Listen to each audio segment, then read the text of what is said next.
चिंतन।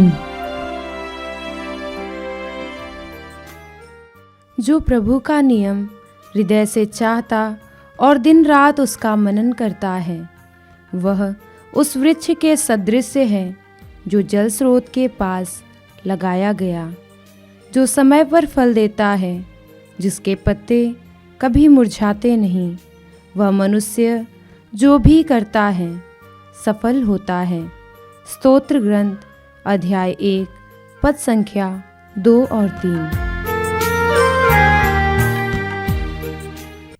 आज के चिंतन का विषय है नीचे उतरो। जक्केउस एक धनी व्यक्ति थे। वे यीशु को देखना चाहते थे।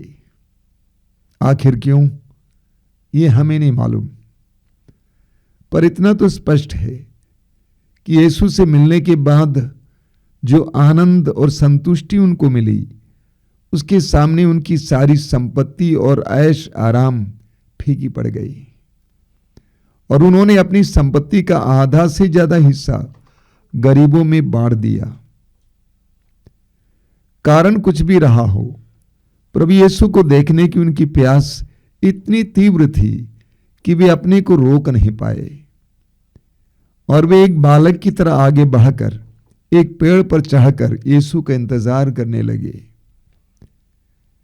शायद वे निराश या बेचैन थे, या उनमें एक ऐसा खालीपन था जिसे धन संपत्ति भी नहीं भर सकी।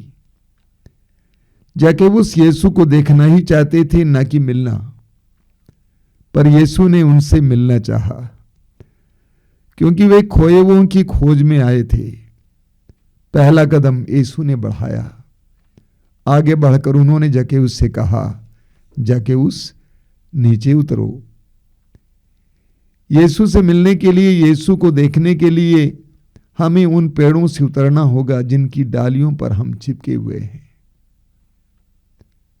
मैं दोहराता हूं, यीशु से मिलने के लिए, यीशु को देखने के लिए हमें उन पेड़ों से उतरना होगा जिनकी डालियों पर हम चिपके हुए हैं। ईश्वर प्रेम और आनंद का भंडार है, पर उस भंडार से कुछ भी लेने के लिए हमें अपने घमंड के पेड़ से, स्वार्थ के पेड़ से, शक्ति के पेड़ से, नाम और यश के पेड़ से, वासना और झूठे अभिमान के पेड़ से उतरना ही होगा। साउल अपने घोड़े पर शान से बड़ी तेजी से दमिश्क की ओर जा रहा था। प्रभु ने उसे घोड़े से उतारा, उसे अंधा बनाया। तब उसने अपनी बंद आंखों से ही यीशु को देख लिया, यीशु से मिल लिया। प्रभु का वचन कहता है, चख कर देखो प्रभु कितना भला है। उस मिलन से साउल बदल गया। प्रभु से मिलना कितनी ही सुखद बात है।